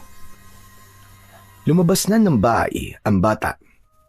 Hindi niya alam kung saan niya makikita ang mga aswang na kailangan niyang harapin. Pero tiyak niyang dadalhin siya ng kanyang mga paa sa lugar na yun. Samantala, kasama na ng mga aswang mula sa ilalim ng lupa ang buli na si Anjo. Nasa anyo na rin ito ng isang halimaw at gumagala sila sa baryo Sinagtala. Pinapasok nila ang mga bahay na madaling buksan. Binibiktima ang mga kabataan at pinapatay ang mga manlalaban. Maririnig ang sigawan ng mga residente na nakakaengkwentro ng mga aswang. Ha? Sa lugar na yun. Malapit sa may ilog. Doon galing ang sigawan. Mukhang naroon ng mga kampo ng dilim ah. Tumatakbong nagtungo roon si Bisoy. Habang mahigpit niyang hawak ang kanyang dalang pingga, nakita ng bata ang ginawang pagsalakay ng nakakapangilabot na aswang na abwak. Andito na nga mga aswang. Grabe, nakakadiri ang mga itsura nila. Lumapit at gumawa ng ingay si Bisoy, kaya naistorbo ang mga aswang na naroon. Lahat sila ay napatingin kay Bisoy. Itigil nyo na ang kasamang ginagawa nyo. Maawa kayo sa mga taong wala namang kasalanan sa inyo. Ako ang harapin nyo. Mga buwisit kayo. Nang makita ng mga aswang abwak si Bisoy, ay nagka-interes sila. Isang bata ang kanilang kaharap, kaya nakaramdam sila ng pagkatakam. Sariwa, bata at malinamlam ang laman loob ng isang bata para sa kanila. Oo. Tumutulo pa ang mga laway nyo ha. Gusto nyo ba akong lantakan? Sige, lapit. Lumapit kayo sa akin. Tignan lang natin. Inihanda ni Bisoy ang kanyang sarili. Pinalapit niya ang mga aswang abwak na natatakam sa kanya. Sige, lapit pa. Lumapit pa kayo. Bilisan nyo. Hindi na ako makapaghintay. Nang ganap nang makalapit ang mga halimaw kay Bisoy, ay agad niyang iwinasiwas sa ere ang hawak niyang pingga at inihataw sa mga aswang na abwak. Umaaguntok at napapangiwi sa sakit ang bawat aswang na tamaan ng pingga na hawak ni Bisoy. Ito ang kanyang tanging sandata na ginagamit dahil yon ang itinuro sa kanya ng kaibigan niyang diwende na si Don Dino. Subalit sa kabila ng paulit-ulit na paghataw ni Bisoy, nagagawa lamang niyang saktan ang mga aswang abwak na sumusugod sa kanya. Wala pa rin sa mga ito ang namamatay. Hanep pa, mukhang matitibay ang mga aswang na to. Ayaw pa rin nilang matepok. Pero hindi ko sila susukuan. Gagawin ko ang aking makakaya. Ipinagpatuloy ni Bisoy ang pakikipaglaban sa mga kampon ng kadiliman. Hanggang may ikinagulat ang bata dahil sa ginawa ng mga aswang abwak na nakikipagpambuno sa kanya. Ang mga aswang abwak na lalaki ay naging bayawak at ang babaeng aswang abwak naman ay naging ibong kulay itim. Hala, nagbago sila ng anyo. Naging mga hayop ang mga aswang. Sumugod ang mga aswang abwak na naging ibong itim. Lumilipad itong umatake kay Bisoy, kaya gamit ang kanyang pingga ay pinagpapalo lamang yon ng bata tumitilapon ang itim na ibon na tinatamaan ng sandata ni Bisoy. Mula naman sa lupa ay sumugod ang mga aswang abwak na naging bayawak. May kalaban si Bisoy sa ere at meron din sa lupa, kaya tunay na sinubukan ang tapang at kakayahan ng bata. Subalit hindi siya magpapadaig. Habang hawak ni Bisoy ang pingga, ay naramdaman niya na biglang bumilis ang kanyang mga kilos. Nagawa niyang paikot-ikutin sa ere ang hawak na pingga para patamaan ang mga lumilipad na itim na ibon. Sa paglapit naman ng mga bayawak na nasa lupa, ay nagagawa itong tapakan ng bata at saka ipapalo sa mga ulo ng bayawak ang dulong bahagi ng pingga. Habang abala sa pakikipaglaban, si Bisoy sa mga abwak na aswang na naging itim na ibon at bayawak ay may dumating na ibang uri ng aswang. Nag-iisa lang ito at galit na sinugod siya. Subalit hindi nagpatinag si Bisoy. Sabay-sabay niyang hinarap ang mga kampon ng dilim na sumugod sa kanya. Ang aswang na kakaiba ang itsura ay ang batang si Anjo. Galit na galit ito na umatake kay Bisoy. Samantala, sa lugar naman ni Lola Sinang ay nagising na ang matandang babae at ang una niyang hinanap ay ang kanyang apo. Aba, bakit wala rito sa higaan si Bisoy? Saan naman nagpunta batang yon? Bumangon si Lola Sinang para hanapin ang apo. Pinuntahan ang kanilang kubeta, subalit walang tao roon, hanggang sa makita ni Lola Sinang na nakabukas ang pinto ng kanilang bahay.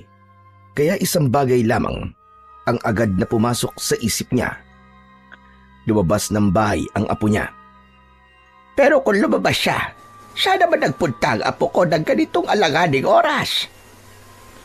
Agad na nag-alala ang matandang babae, lalo na't napapabalita na may gumagalang mga aswang sa baryo Sinagtala.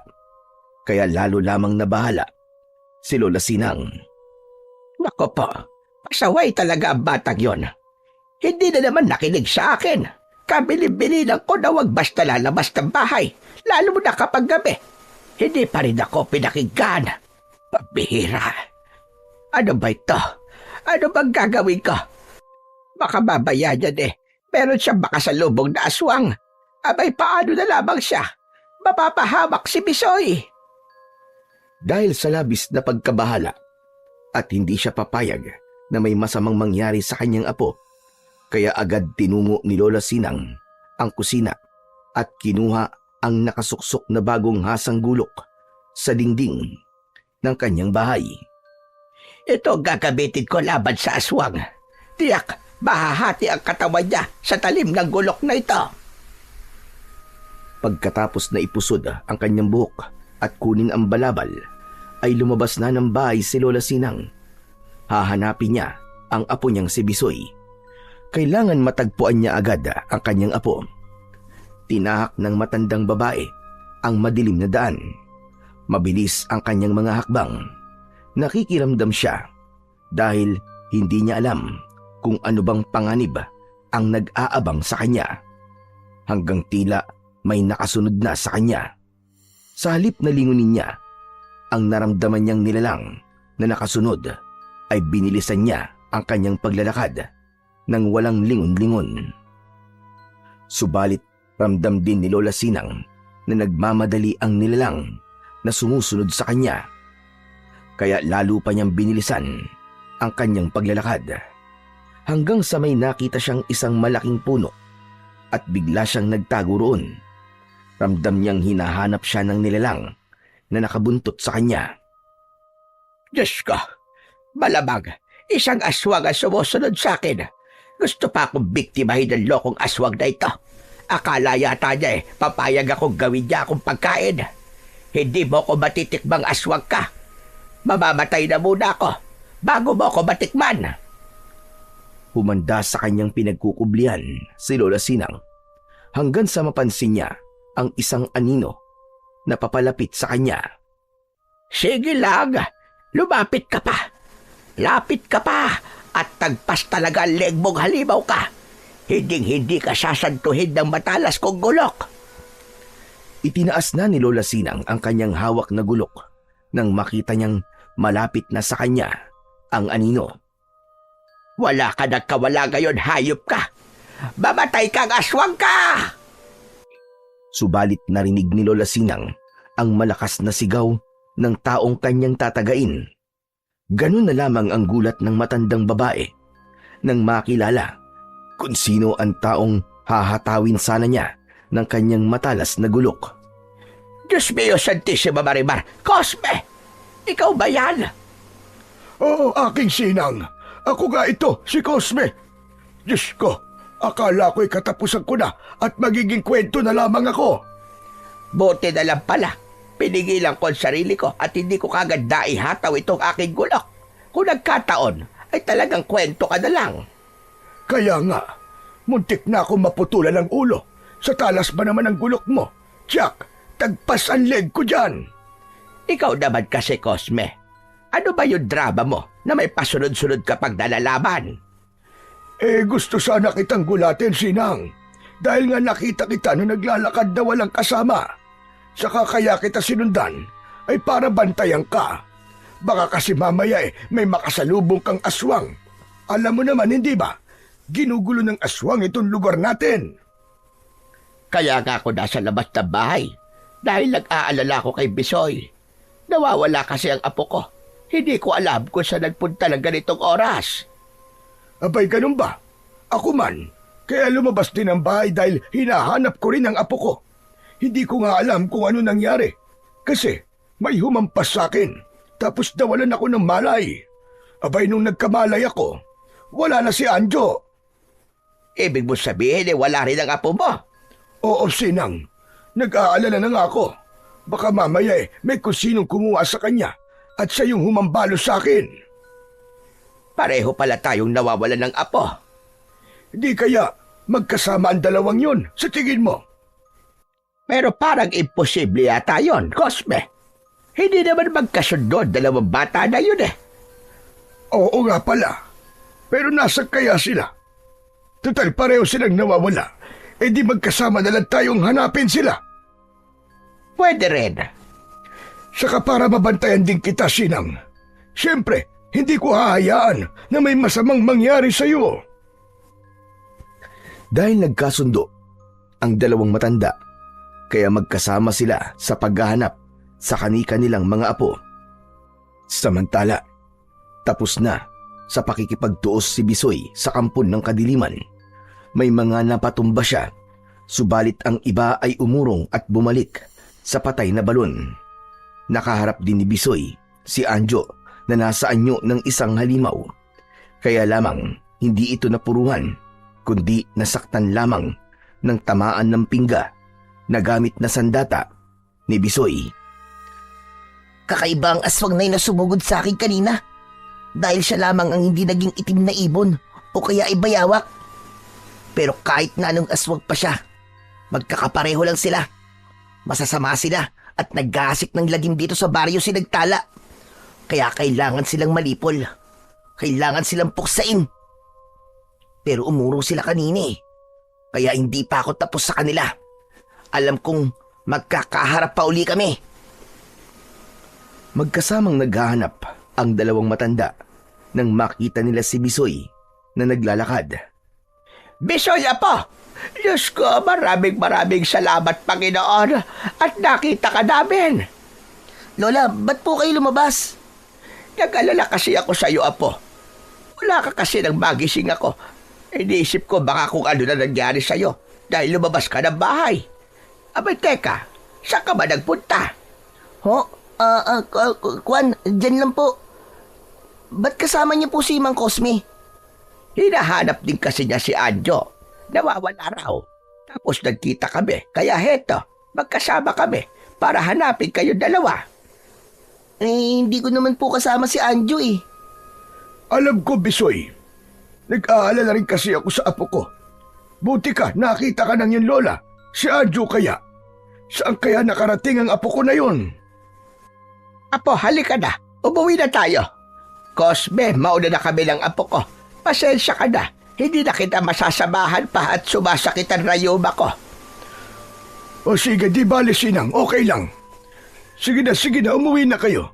At saka mag-uumaga na rin. Baka uuwi na rin muna ako.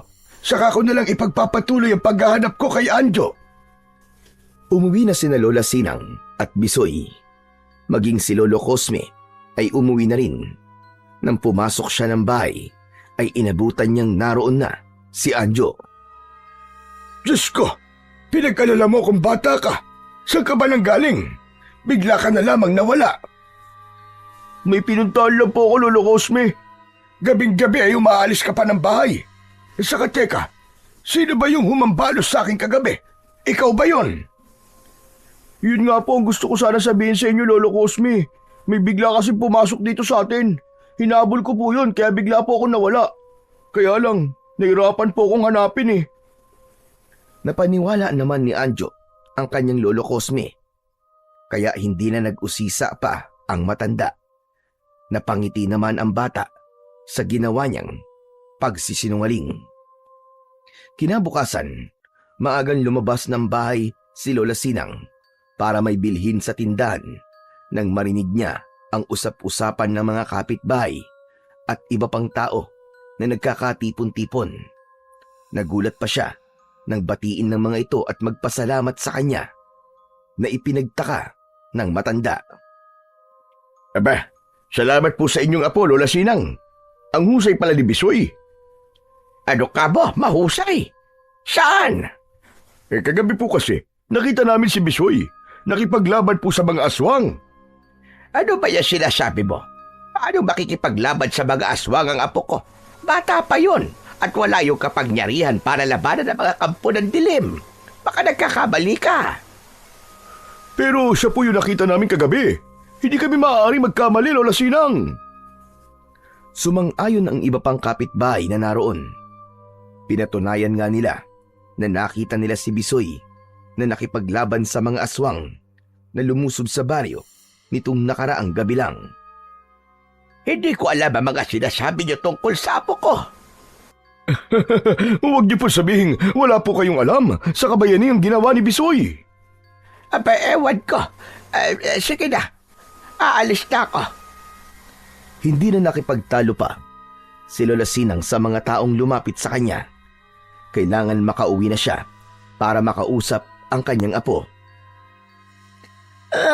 Ang lola naman eh. Ang sarap-sarap ng tulog ko nang gigising po kayo. Meron ka dapat sabihin sa akin, apo. Ha? Ano po ba yun, Lola Sinang? Meron kang inililihim sa akin, bata ka. Ano yung sinabi sa akin ng mga kapitbahay natin, ha? Nakita ka raw nila kagabi. Opo, lumabas po ako ng bahay. Di po ba hinanap niyo po ako? Oo nga, lumabas ka nga. Pero may nabanggit sila. Nakipaglaban ka raw sa mga aswang. Po? Huwag kang tatangke. Gagawin mo sinungaling ang mga nakakita sa'yo. Lola, ano po kasi? Meron kagang hindi sinasabi sa akin, lintik kang bata ka. Teka, paano ka makikipaglaban sa mga aswang na yun? Ikaw ba si Super Ingo? O kaya si Commander Bawang? O si Elias Panike? O kaya Apo ni Panday? Lola naman kung sino-sino naman po ang sinasabi niyo eh. Kasi nga nagtataka ako sa sinasabi nila na nakipaglabang ka raw sa mga aswang. Kayong wala ka na makapangyarihan para harapin ang kampo ng kadiliman. Lola, meron po. Natigilan si Lola Sinang sa sinabi ng kanyang apo. Kung ganon, ikaw nga yun nakipaglaban sa mga aswang kagabi at may kapangyarihan ka para gawin yon. Opo, Lola. Diyos mio Santissima Maribar, Bisoy, paano nangyari yon? Paano ka magkakaroon ng kapangyarihan para harapin ang mga kampo ng dilim? Sabihin mo ka! Magpaliwanag ka, bata ka! Baka kung ano na nangyayari sa'yo. Baka mamaya sugurin tayo ng mga kampo ng dilim. Abay, delikado tayo pa nagkataon. Lola, kahit po sumugod pa po sila rito sa atin, kayang-kaya ko po kayong ipagtanggol sa kanila. Dahil po sa kapangyarihan ko. Magpaliwanag ka nga sa akin, Bisoy. Paano Paano ka bang nagkaroon ng kapangyarihan para labanan ng mga aswang? Dahil ayon nga sa duwending kaibigan ni Bisoy na si Don Dino, ay maaari niyang sabihin sa kanyang lola ang tungkol sa kapangyarihang ibinigay sa kanya. Kaya detalyadong sinabi yun ng bata. Ipinaalam niya ang ginawang pagbibigay sa kanya ng mutya ng balon at kung ano ang makakaya niyang gawin. Hindi naman makapaniwala si Lola Sinang sa mga sinabi na yon ng kanyang apo. Sabay hawak sa leeg ni Bisoy. Lola, ano pong ginagawa niyo?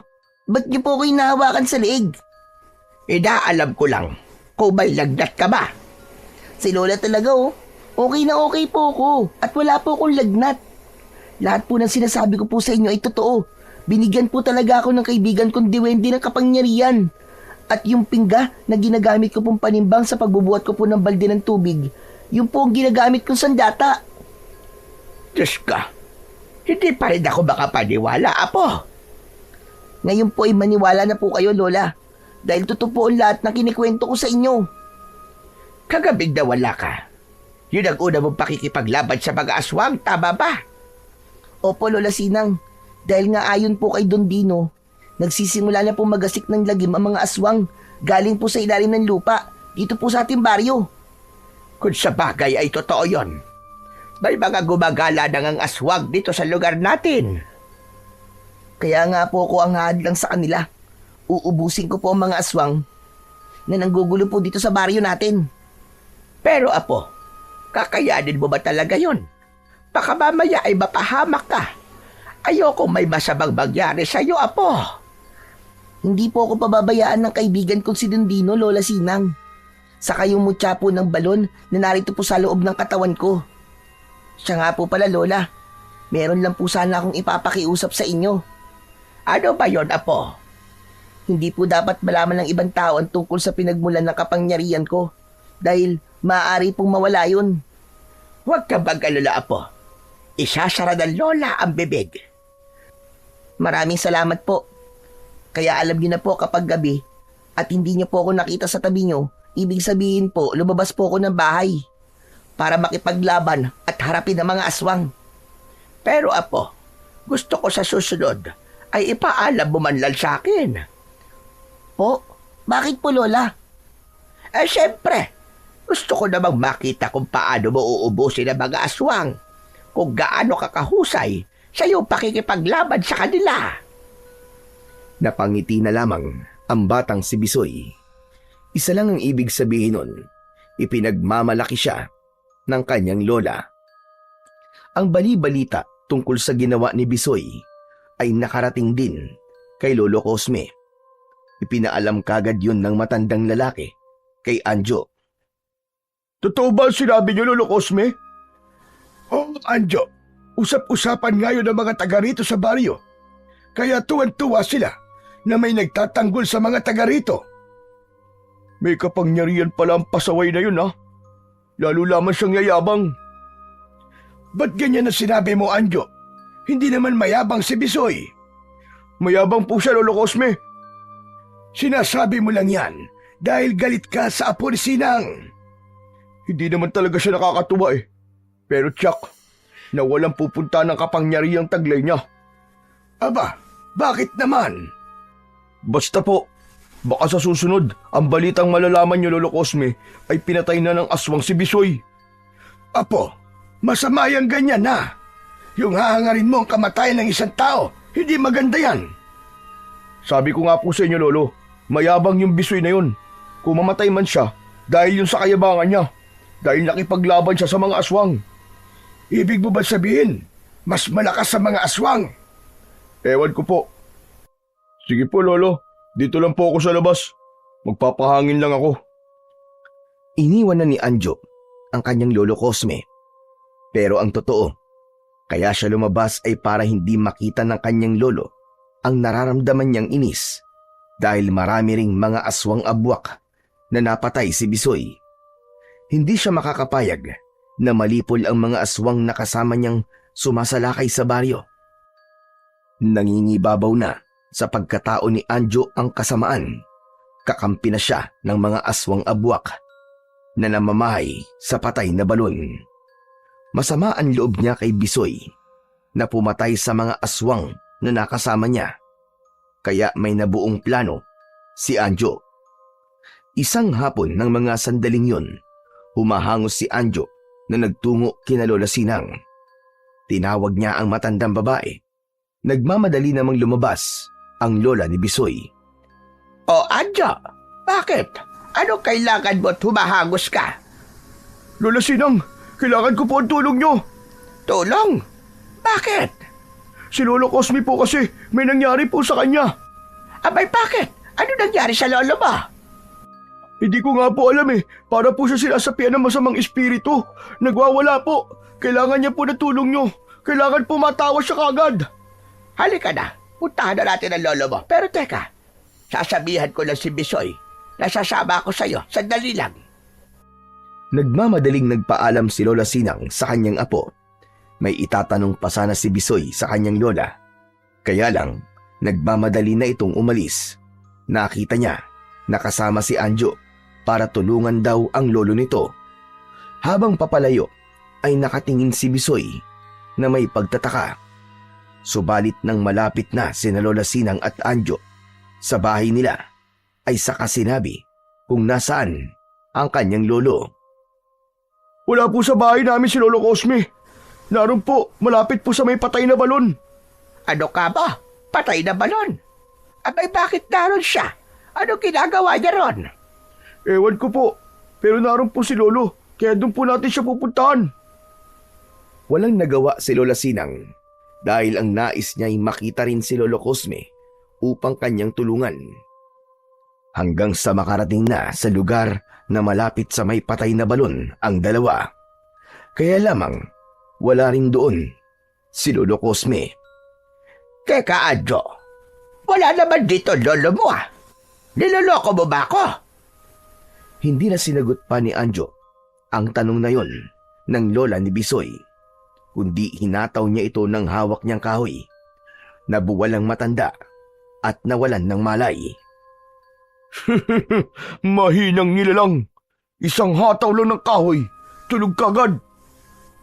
Hinila ni Anjo ang matandang babae sa isang tagun lugar na may mga matataas na halaman. Sa kanya itinali sa isang puno. Pasensya ka na, Lola Sinang, pero dito ka muna. Kailangan kong gawin to para matupad ang plano ko sa mayabang mong apo. Tsak, hahanapin ka niya. Dahil ilang oras na ang lumipas, ay hindi pa umuuwi si Lola Sinang. Kaya nag-alala na si Bisoy. Lumabas na ito ng bahay upang magtungo sa bahay ni na Lolo Cosme. Habang naglalakad si Bisoy at binabagtas ang daan papunta sa bahay ni na Anjo nang makita niya ang lolo nito. O Bisoy, abay saan ka pupunta? Plano ko sanang pumasyal sa inyo. Andun ba ang lola mo? Po, hindi ba kayo nagkita ng lola ko? Aba hindi.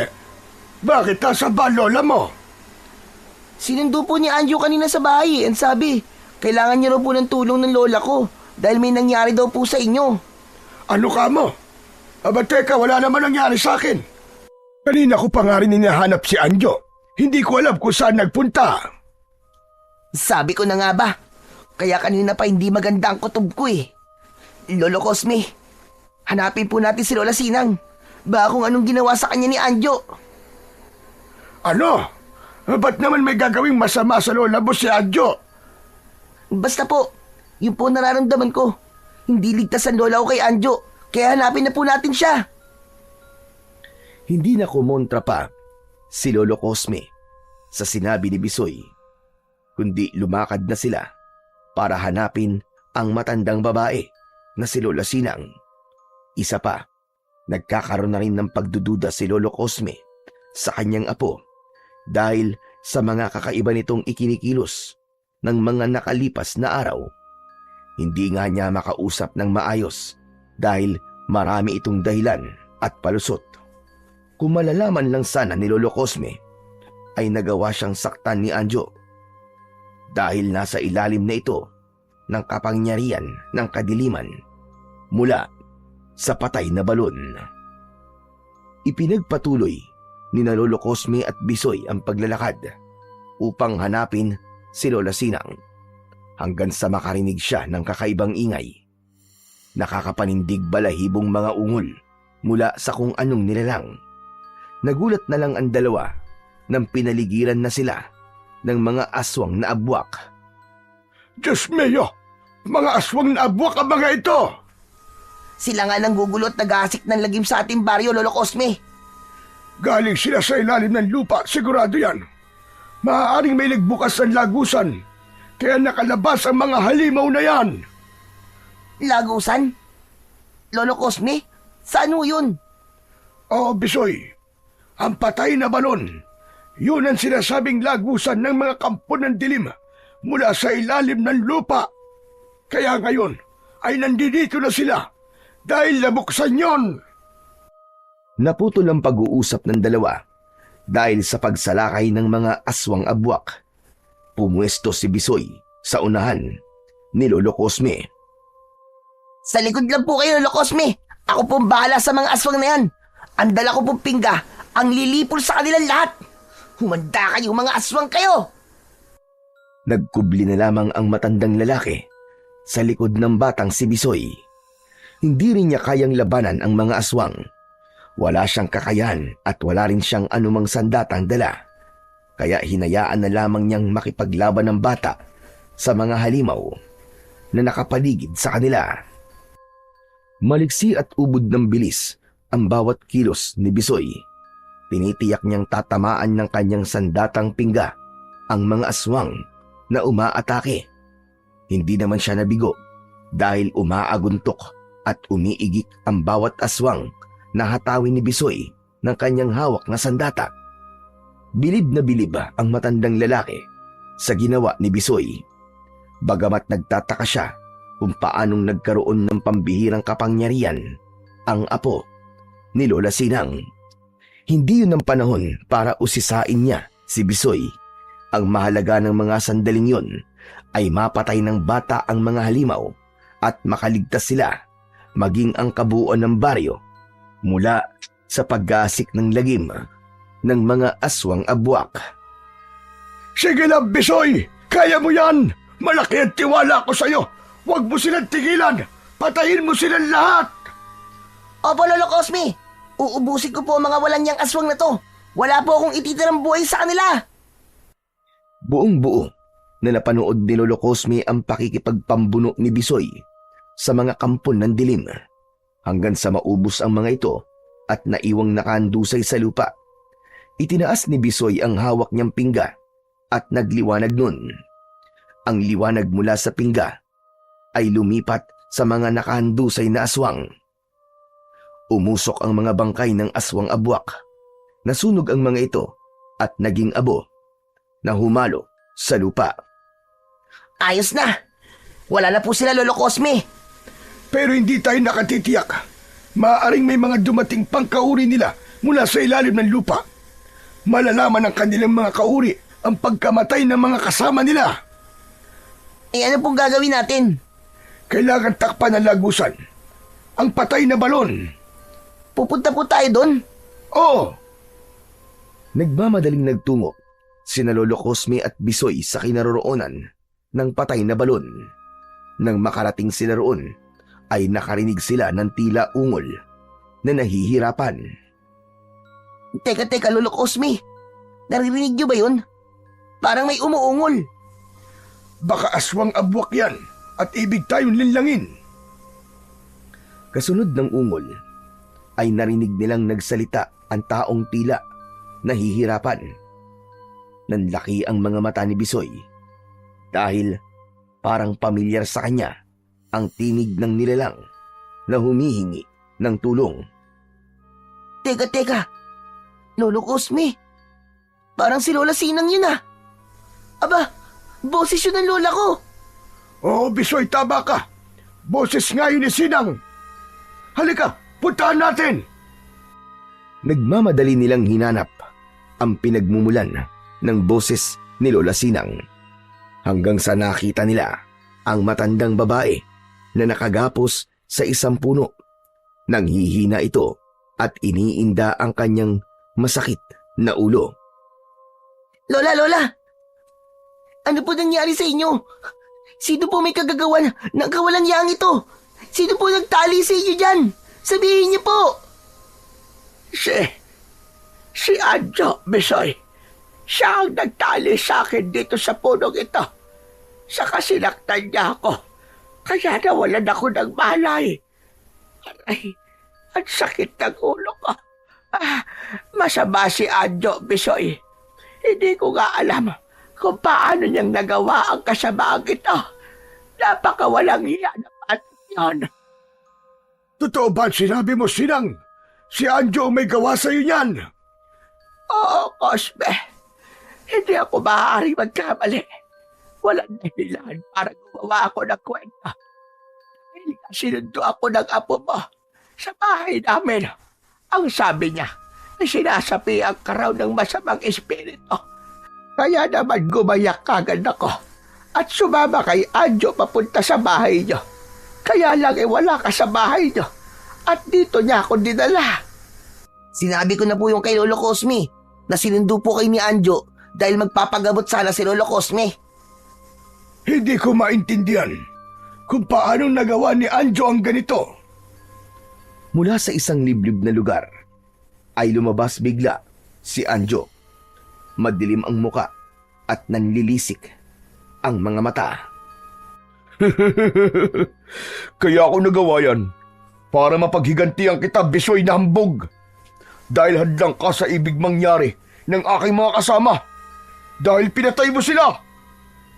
Apo, ano ba sinasabi mo?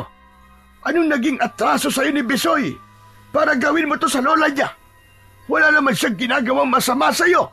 Lintik kang bata ka. Ano ba nangyayari sa'yo? Tumigil ka, tanda. Ayoko kitang kausap. Ano ka mo? Hoy, Anjo! Hindi mo ba ako nakikilala? Lolo mo ako!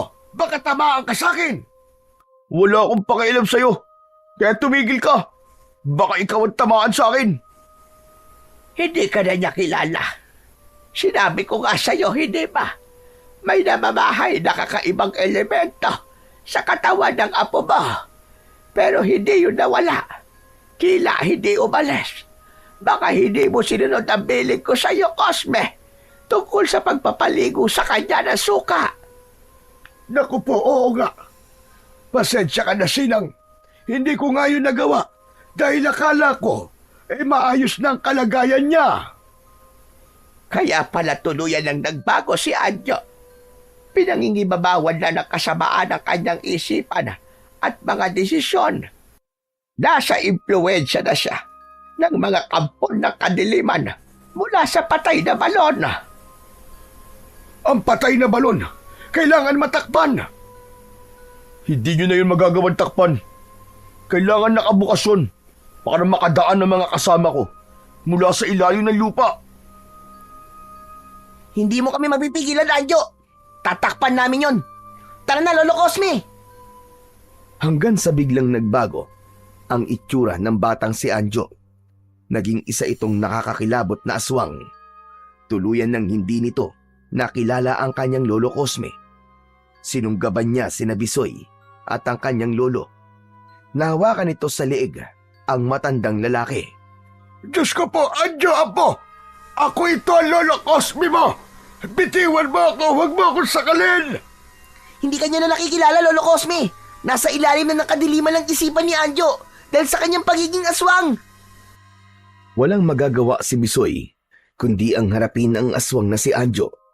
Hindi na rin siya pinigilan ni Lolo Cosme dahil pare-parehong malalagay sa panganib ang buhay nila. Kaya hinawakan ng maigpit ni Bisoy ang pingga at iwinasiwasyon sa ere. Saka inihataw sa katawan ng halimaw na si Anjo. Paulit-ulit at bugbog sarado ang halimaw. Kitang-kita ni Lolo Cosme ang paghihirap ng aswang sa bawat paghataw ni Bisoy gamit ang kawayang pingga.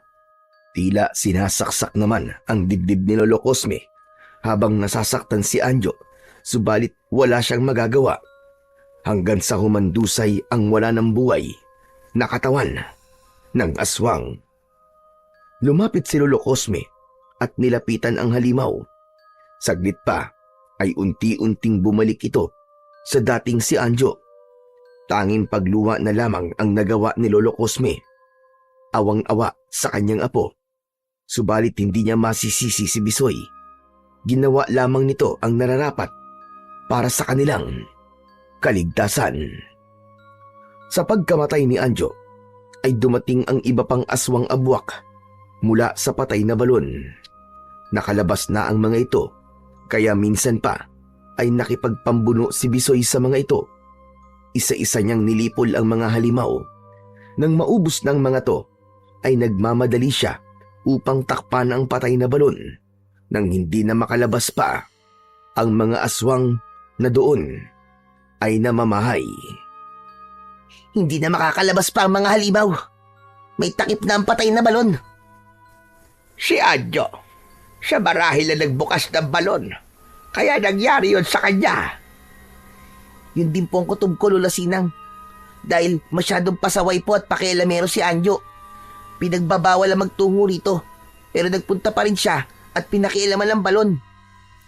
Kawawa naman siya. Pati ang Lolo Cosme niya. Wala na po tayong magagawa, Lola. Kung hindi ko naman po papatulad si Anjo at hahayaan siya, tayo po mapapatay niya. Alam kong maiintindihan ka ni Cosme dahil malawak ang kanyang pangunawa. Iniwan na ni na Lola Sinang at Bisoy ang patay na balon. Lumayo na sila roon. Subalit bago sila umalis doon, ay dinikit ni Bisoy ang dulo ng hawak niyang pingga sa bunganga ng balon. Nagliwanag ang pingga at dumaloy ang liwanag sa gilid ng balon. Anong ginagawa mo, Apo? Tinitiyak ko po na hindi na mabubuksan pa ang balon para wala na pong mapahamak at hindi na makalabas pa ang mga aswang na namamahay sa ilalim ng lupa. Lumapit sina Lola Sinang at Bisoy sa nagdadalamhating si Lolo Cosme.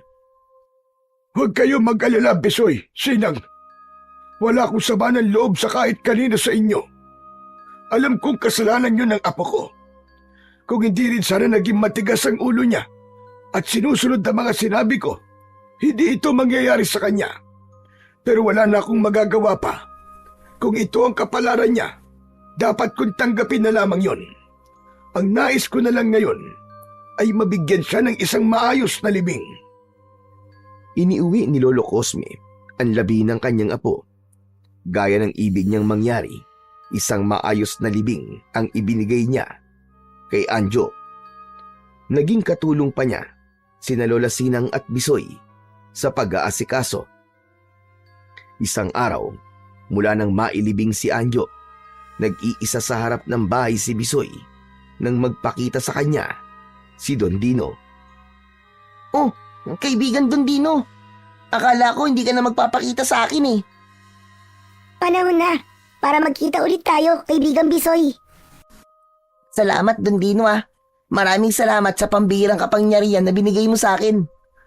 Alam kong nagawa ko ang tungkulin ko para maging batang manunugis. Nalipol ko na ang mga aswang abwak. Pero alam kong meron pa sa loob ng patay na balon. Pero hindi na sila makakalabas doon. Kundi habang panahon na sila doon nakabilanggo. Mahusay ang ginawa mo. Pinahanga mo ako, kaibigang Bisoy. Sinunod ko lang naman ang bilin mo sa akin. Ay siya nga pala.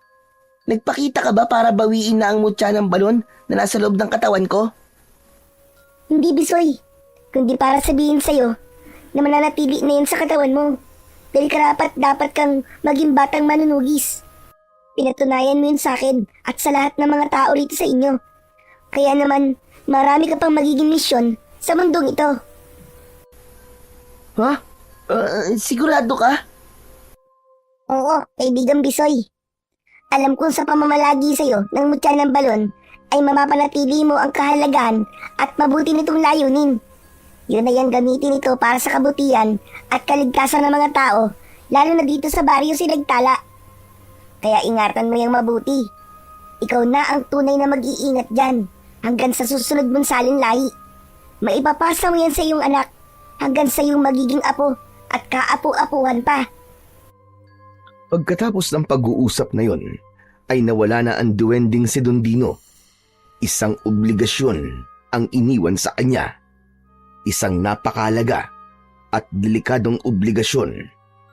Pero nakahanda si Bisoy na gawin yon para sa pagmamahal niya sa kanyang kapwa-tao at sa baryo Sinagtala.